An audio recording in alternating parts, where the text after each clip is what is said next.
Apalagi, mohon maaf ya Bang Rismon ya, apa yang disampaikan Bang Rismon semua kalau buat kami sih kami nggak begitu juga penting.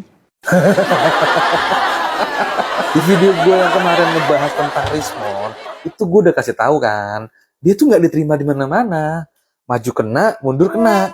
Dan sekarang di video itu malah pembuktiannya. Itu yang ngomong nggak penting, itu adalah pengacara si Jokowi loh. Apa lo? Assalamualaikum warahmatullahi wabarakatuh. Nah, topi merah ya akhirnya buka suara dan mengatakan bahwa dulu ya Rismon sebelum membelot ke kubu Jokowi pernah ditanyakan kepada topi merah ya, yaitu kalau seandainya dikasih 5 miliar apakah akan bergabung dengan Jokowi ya, sehingga ini menimbulkan berbagai dugaan jangan-jangan Rismon membelot ke Jokowi apa karena memang diiming-imingi uang ya, selain ijazahnya bermasalah. Baik, langsung saja kita simak videonya. Ada pengalaman juga pas saya itu live bareng. Nah, pas live bareng itu pas bareng Tangka Update juga di situ. Nah, di dalam kafe itu Pak Rismon sebelum live itu ngomong ke saya, topi merah, kalau misalkan ditawarin 5 miliar kamu mau belot enggak, kayak gitu. Nah, pas saat itu saya dia ngomong 5 miliar belot kayak gitu, ngomongnya kayak gitu. Bang Michael juga ada di situ ya, yang ngomong kalau aku ditawarin 5 miliar gimana gitu ya.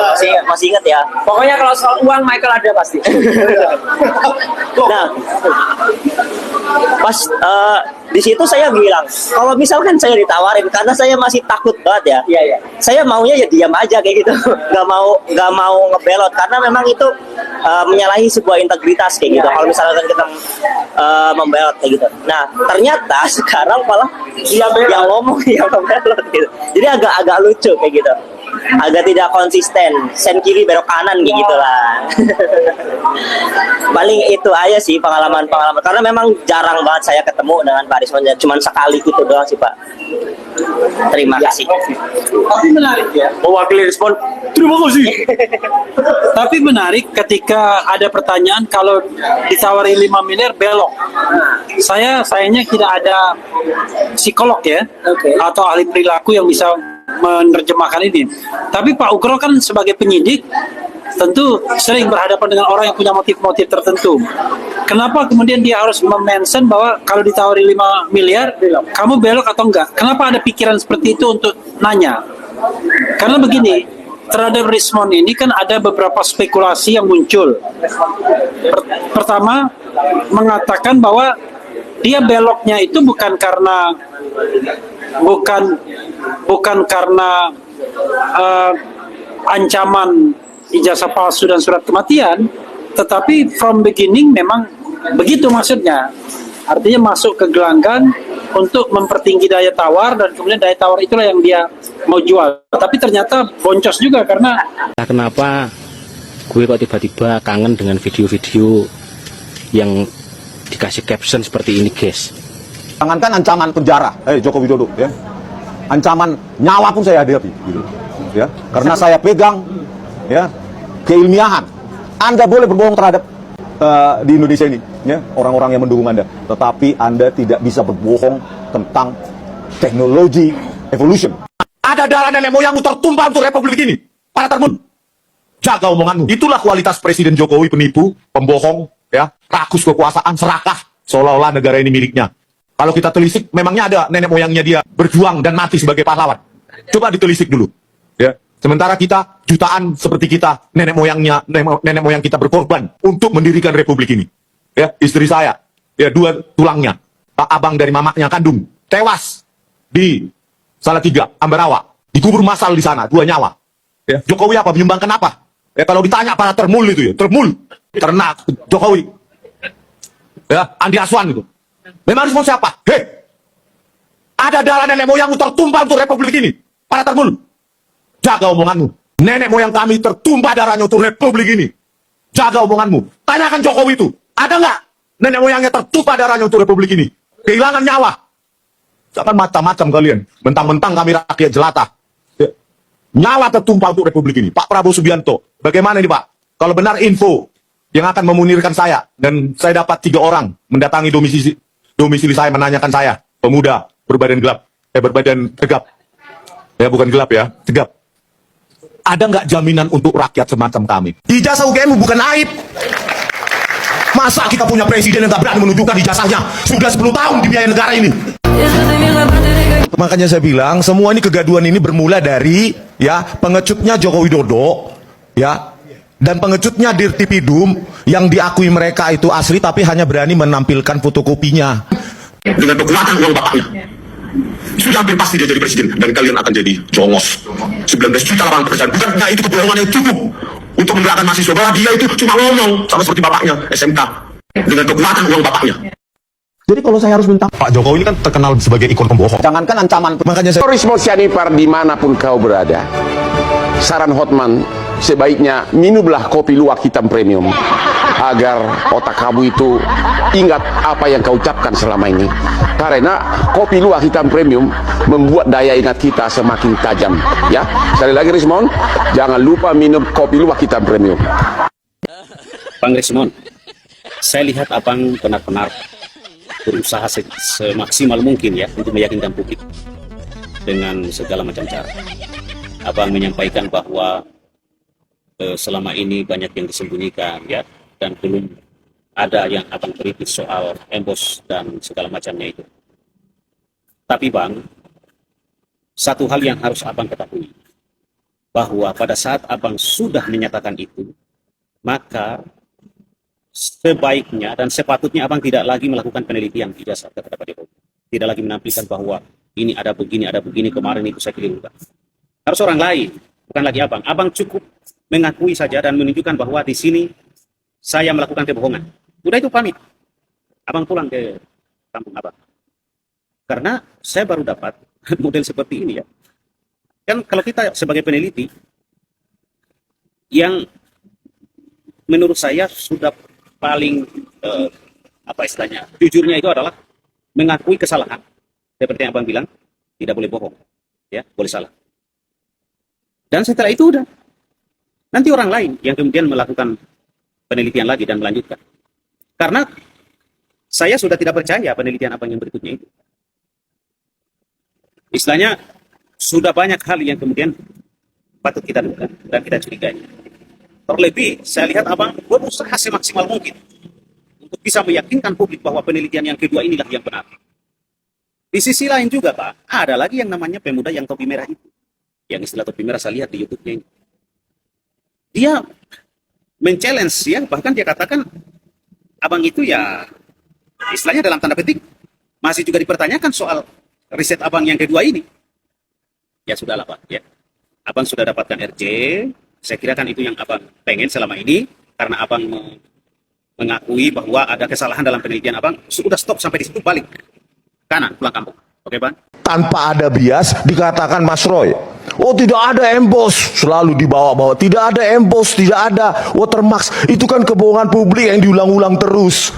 Watermark itu gajah mada, gajah mana, gajah mada, gajah mada, gajah mana, gajah mada, gajah mada, gajah mana, gajah mada. A few moments later. Arismon mending kali ente itu bener-bener ngaku deh. Ini masa Gajah Mada jadi Gajah Adam? Bang Rismon ini kemarin menampilkan sesuatu yang amazing gitu ya. Tiba-tiba watermarknya muncul dengan sangat jelas. Gue sih sebagai orang yang berkecimpung di dunia computer vision agak merasa janggal gitu ya. Jadi di dalam computer vision ada yang namanya edge detections atau edge objects detection gitu ya. Oke, ya sekarang kita coba ya nge-running programnya.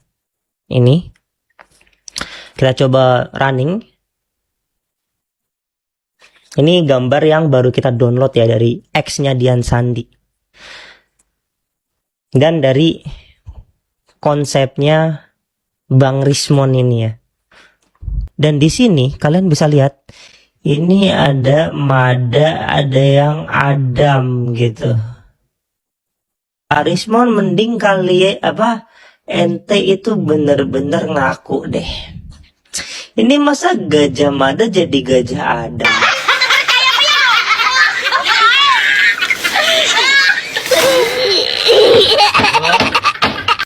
Brand Endgame ini, di mana saya rencana membeli 200 buku sampai 300 buku, dan saya baru membayar 60 buku, sisanya belum saya selesaikan. Dalam berjalannya sering waktu, tiba-tiba muncul pernyataan yang sangat mengagetkan buat saya. Saya terkejut dan tidak menyangka Saudara Rismond menganulir dan tidak mengakui bahwa ini buku yang ditulisnya benar, dan dia menyatakan bahwa isi buku ini bohong dan palsu menurut dia. Sehingga saya membuatkan laporan ke Polda Metro Jaya hari ini tanggal 24 April 2026. Itu langsung diterima oleh pihak Polda Metro, bagian penerimaan laporan itu langsung dibuatkan laporan polisi pada sore sampai malam hari ini. Laporannya terkait apa, Bang? Pertama, penipuan saya laporkan, gitu. Karena saya merasa ditipu. Setelah saya membaca isi buku ini, ya dengan muncul pernyataannya dia di Istana Wakil Presiden waktu itu, bahwa dia tidak mengakui dan menganulir isinya buku ini, dan pernyataan yang lebih parahnya lagi di acara Rakyat Bersuara di News TV beberapa malam yang lalu, malam Rabu kemarin. Itu bahwa dia tidak mengakui lagi isi buku ini, sehingga kami yang telah membeli, telah membaca, sebenarnya Pak Rismond ini kami penggemar beratnya beliau, mengaguminya beliau dengan hasil penelitiannya beliau juga. Akan tetapi kenapa berubah 180 derajat dan tidak mengakui buku yang telah ditulisnya sendiri? Artinya tuntutan kepada terlapor ini apa, Bang? Tentang penipuan. Ya, tuntutannya kan udah dibeli bukunya, itu gimana tuntutannya? Iya, saya akan menuntut itu harus diproses sesuai hukum, karena saya merasa tertipu, Bang, itu atas buku yang telah diterbitkan oleh Bang Rismond ini, gitu. Dalam laporan ada barang bukti di sana? Iya, untuk sementara hanya laporan polisi dulu, nanti akan dikembangkan oleh pihak penyidik nanti. Kita menunggu laporan berikutnya nanti. Paten tertolak, udah jelas ya. Paten tertolak, nama di PDD Dikti nggak ada. Bohong lagi nih ya. Kemudian mengaku doktor atau PhD, bukan PhD, dokter Eng. Padahal dokter Eng tuh biasanya Jerman. Jepang tuh PhD. Dasar analisis digital apa nggak ada. Pakai apa dan lain sebagainya. Oke lanjut. Oke supaya cepat. Yang jelas ini sudah salah, ini nama rektor nggak ada. Dan tadi yang ditunjukkan itu adalah transkrip, bukan ijazah. Transkrip nilai. Lah kalau transkrip nilai itu bukan ijazah, gitu aja nggak ngerti, repot. Nah ini ijazah yang asli, ini loh ijazah kayak gini. Bentar. Kalau ijazah Yamaguchi kayak gini? Iya, agak kekuning-kuningan, terbuat dari serat kayu. Ini, serat Iya, kayu? Serat kayu, warnanya agak kuning-kuningan. Transkrip nilai benar, seperti yang tadi sampaikan. Ya, yang penting ijazah, ngapain transkrip nilai? Ijazah nggak ada, transkrip nilainya zong, udah, nggak usah terlalu banyak, lanjut. Tapi saya tanya tante, Iya. Bung Rismond, ijazahnya ada di rumah? Ijazah Bang Rismond ada di rumah? Ada, tapi nggak perlu Roy Suryo tahu. Saya garis bawahi, ada tadi ya? Ada. Ketawa, kenapa ketawa? Ya ketawa, orang kok takut dengan ijazahnya, gimana sih? Oke. Intinya ada menurut Bung Rismond. Oke. Di rumah ada. Ini tulisannya akun @sianiparismond. Kapan penelitiannya? Yang katanya 3 bulan sebelumnya. Tanggal 26 masih berkesimpulan tidak ada variasi sama sekali bahwa pada logo UGM tanda tangan mengkonfirmasi bahwa legalisir itu pada Salwako itu. Bagaimana KPU? Pengajuan RJ tanggal? 3 Maret. Berarti berapa hari tuh? 5 hari. 26, ya 27, 28, 1, 2 Maret. Iya, berarti dalam waktu 5 hari. 5 hari itu otaknya sudah ditranslasikan, dirotasikan. Oke. Ya. Sebentar, ini jadi 5 hari. Iya, dia masih nulis kayak menurut gini. Bung Roy, Bang Rismond berubah. Iya, Bisa berikan kesempatan masih dia. nulis kayak gini. Boleh nggak? Jelaskan sedikit aja. 5 hari berubah, lamaan. Bung Rismond. Biarinlah Roy Suryo mengarang fiksinya ya. Loh, ini bukan fiksi, ini fakta. Kenapa Fakta ini kalau fiksi. dibiarkan? Ini fakta. Saya tidak perlu kasih tahu Anda saya meneliti kapan. Ya udah. Anda mengarang Ya udah, fiksi itu. bohong. Udah, jadi ketahuan bentar, bohong. Dikit-dikit bohong. Memang bohong. Oke, jadi Memang gini. Anda bohong. Oke. Oke. Doktermu asli Pak bohong. Asli. Mana? Ya bisa jadi mungkin gini. Pertanyaan ini Twitternya 26 siapa? Februari masih Ini tidak Twitternya meyakini, siapa? tapi kemudian 5 hari kemudian mengajukan RJ. Nah itu hari. Biarkan aja Roy Suryo bercerita. Memang gak ada yang Silakan, Mas Roy. Jadi lanjut. Nah, simpel aja. Mau ijazahnya apapun, fotonya Jokowi bukan. Pakai analisis apa? Pakai face comparison. Oh, face Iya. comparison. Itu datasetnya Udah berapa? jelas. Udah saya nggak usah jawab, dokter palsu dijawab nggak usah. Ya. Nah, mana ada foto Jokowi bibirnya tebel? Ya. Nah, jadi ini udah jelas dari sisi bibirnya, dari sisi matanya, dari sisi hidungnya tidak ada. Jadi clear banget ya. Jadi soal foto itu tidak terbantahkan. Foto ini not match. Dia bukan Joko Widodo. Lanjut. Seorang peneliti boleh salah. Tapi kalau seorang peneliti kesalahannya lebih dari 10%, itu sudah perlu diteliti oleh Dokter Tifa. Otaknya perlu diteliti. Kesalahan lebih dari 10% maksudnya gimana? Iya, error itu ada batasannya, Mas. Kalau margin errornya di atas 8%, itu sudah abal-abal penelitiannya. Boleh nggak saya konfirmasi sebentar ke... Silakan, kalau tapi dia bukan dokter sih, jadi susah. Susah.